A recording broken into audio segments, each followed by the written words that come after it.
যখনই কোনো অভিযান করা হবে মোবাইল কোর্টের মাধ্যমে ম্যাজিস্ট্রেট সহ, তখন ওনারা একই কথা বলবেন যে আমরা কিছু জানি না।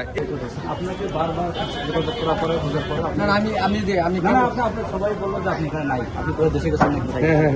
আমি যে ডেন্টালে গেছি। ঠিক আছে, আপনি যে অপরাধটা করছেন আপনি কতটা বুঝতে পারছেন?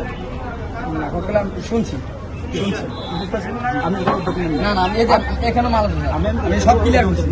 আচ্ছা, সকালবেলা আসতেছে আপনার যে আপনি এই যে কথা বলার পরেও আপনি যে সরকারি কাজে সহযোগিতা করলেন না, পাবলিক করে দখল করে নিয়ে আপনি এনাকে 200 টাকা জরিমানা। স্যার আমি আমি কথা বলে 200 টাকা আপনার জরিমানা এখানে আছে 5 লাখ টাকা পর্যন্ত। আপনার আইনি প্রতি শ্রদ্ধাশীল থাকার কারণে আমি জরিমানাটা করতেছি 200 টাকা আপনার জরিমানা। যদি আপনি না দিতে পারেন অনাদায় আপনার সময় টাকা দেবেন স্যার। আর কোনো আমি ব্যাখ্যা শুনবো না। আর যদি এটা যদি আপনি আমি এই যে আধা ঘন্টা লাগবে স্যার, 10 মিনিট যদি আপনি এই জিনিসটা না সরান সত্যি করে করতে নাম স্যার। আর আপনি জরিমানা টাকা না দিতে পারেন আপনার জন্য তখন নিয়ে নেবেন স্যার জরিমানা। ঠিক আছে, আপনি কইছিলেন সকাল থেকে, ওনারা অনেকক্ষণ ধরে খুঁজছিল আপনি। আমি সকাল থেকে কিন্তু হাস্যকর কথা না, আপনি জরিমানা উনি ম্যাজিস্ট্রেট আপনাকে আদেশ দিচ্ছে এটা মোবাইল আপনি যদি এটা না করেন আপনাকে কিন্তু ধরে নিয়ে এখন থেকে কিছু করা হবে। আপনি যদি এই মুশফিক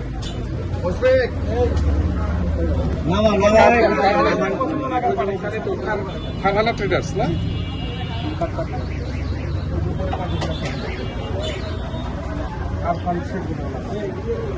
আমার নাম ফিরোজ, বাবার নাম আরফান।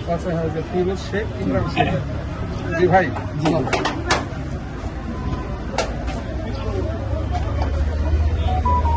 সারা তো আপনারা অনেকক্ষণ ধরে কইছিলেন আপনি। আমি তো ডেন্টালে ছিলাম স্যার। ঠিক আছে, দাঁতের ব্যথা। আচ্ছা, অসুস্থ ছিলেন। একটু বলবেন, এই যে আপনার তো মোটামুটি বড়ই ব্যবসা, কিন্তু তারপরেও আপনি যে সড়কে এরকম স্থায়ীভাবে গোডাউন বানাইছেন রাস্তার উপরে, কারণ কি? ফুটপাত রাখছি আমি, সবাই রাখছি সেই জন্য আমরা রাখছি। এটা যে অন্যায় কিংবা এটা বেআইনি জানেন। এর আগে কখনো আপনি গতকালকে নোটিশ আসছে সেটা আপনি পান নাই? আমরা মাল সরাই দিছি স্যার, এই খালি এই মেয়েটাই ছিল, এটা সরাই দিব। বেশিরভাগ দোকানদারই অভিযোগ করছে যে প্রশাসন দিনের পর দিন দেখছে কিন্তু কখনোই কিছু বলে নাই, আজকে নাকি হুট করে আপনারা আসছেন। না, এখন যেটা বিষয় আপনারা খেয়াল করবেন যে ফুটপাতটা কি জন্য ব্যবহার হবে? মানুষের হাঁটার জন্য। ম্যাক্সিমাম ফুটপাতের কিন্তু এই অবস্থা, যে কারণে আমাদের ঢাকা মেট্রোপলিটন পুলিশের মাননীয় কমিশনার মহোদয় গত 8 দিন আগে একটা গণবিজ্ঞপ্তি জারি করেছেন। এটা কিন্তু বিভিন্ন মিডিয়াতে এসে আপনারাও জানেন। এর পাশাপাশি আমরা জানি যে যখনই কোনো অভিযান করা হবে মোবাইল কোর্টের মাধ্যমে ম্যাজিস্ট্রেট সহ, তখন ওনারা একই কথা বলবেন যে আমরা কিছু জানি না। এই কারণে প্রত্যেকটা প্রতিষ্ঠানকে প্রত্যেকটা দোকানে ইন্ডিভিজুয়ালি আমরা আবার এই গণবিজ্ঞপ্তিটা ইস্যু করেছি এবং ওনাদেরকে ব্রিফ করা হয়েছে যে আপনারা সরে নেন কালকে গতকাল। তারপরেও কিন্তু অনেকে সরিয়ে নিছে, যারা নেয় না তাদের বিরুদ্ধে অভিযান। আর আপনি যে কথাটা বললেন যে পুলিশ দেখছে বা প্রশাসন দেখছে বা দেখে নাই, এটা কিন্তু দেখার না দেখার বিষয় না। প্রত্যেকটা মানুষেরই কিন্তু নৈতিক কর্তব্য, একজন সচেতন মানুষের কর্তব্য হচ্ছে রাস্তাটা ক্লিয়ার করা। এখানে কিন্তু তাকে কেউ বলেও না যে আপনি এখানে ব্যবসা করেন। শুধু আপনারা জানেন যে ব্লেমিং একটা কালচার আছে। আপনি কোথাও কোনো কাজ করতে গেলেই আপনি একটা রিক্সা ধরবেন, বলবে যে আমাকে ধরলেন কেন, ওকে কেন ধরেন না। এটা কিন্তু কোনোভাবেই কাঙ্ক্ষিত না। আমাদের কথা একটাই, যে কোনোভাবে ফুটপাত এগুলো ক্লিয়ার থাকবে। আর একটু আগে আমরা যেটা ক্লিয়ার করেছি, আজকে আমাদের যে অভিযান, এটা কিন্তু আমরা হকারদের বিরুদ্ধে অভিযান করছি না।